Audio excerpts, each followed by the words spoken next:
Bakal calon Presiden Koalisi Perubahan Anies Baswedan menanggapi hasil berbagai lembaga survei yang menunjukkan posisinya berada dalam urutan ketiga. Dilansir dari tribunnews.com, ex-gubernur DKI Jakarta itu kalah dengan Ganjar Pranowo dan Prabowo Subianto. Anies mengatakan temuan survei internal Koalisi Perubahan justru berbeda signifikan dibandingkan dengan hasil temuan berbagai lembaga survei.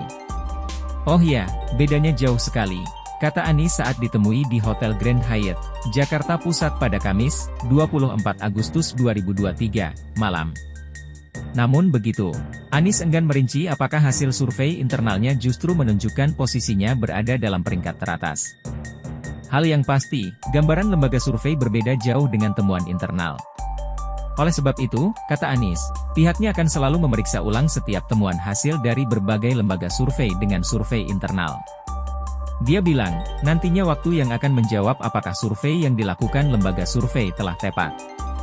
Sebelumnya, Ketua Umum Partai Nasdem Surya Paloh mengaku tidak percaya dengan lembaga survei yang menempatkan Anies Baswedan di peringkat ketiga.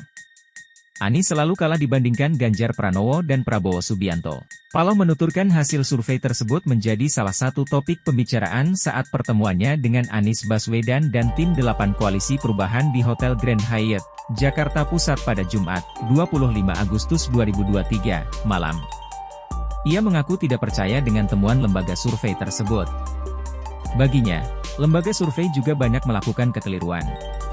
Lebih lanjut, Paloh menyebut elektabilitas Anies Baswedan lebih tinggi dibandingkan prediksi lembaga survei. Hal itu diketahuinya dari survei internal yang telah dilakukan. Berdasarkan survei Litbang Kompas, dalam skema head-to-head, Prabowo Subianto unggul jauh dari Anies Baswedan. Elektabilitas Prabowo mencapai 65,2%, sementara Anies 34,8%.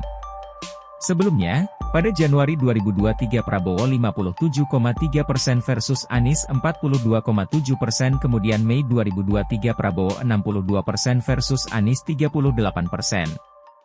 Menurut Litbang Kompas, keunggulan Prabowo secara head-to-head melawan Ganjar dan Anies ini disebabkan karena Menteri Pertahanan itu mendapat limpahan suara dari baca pres lainnya. Dalam skema Prabowo versus Ganjar, misalnya, suara dari kalangan pendukung Anies cenderung semakin besar mengarah ke Prabowo. Survei menunjukkan, aliran suara Anies ke Prabowo mencapai 69,9%, naik dari 60,1% pada Mei 2023. Demikian juga dalam skema Prabowo melawan Anies, dukungan dari pemilih Ganjar yang mengalir ke Prabowo bertambah besar, dari 64,1% menjadi 71,6%, tulis Litbang Kompas. Sementara itu, dalam skema head-to-head Ganjar versus Anies, suara pendukung Prabowo cenderung terbagi secara seimbang kepada dua kandidat, meski sedikit lebih banyak mengarah ke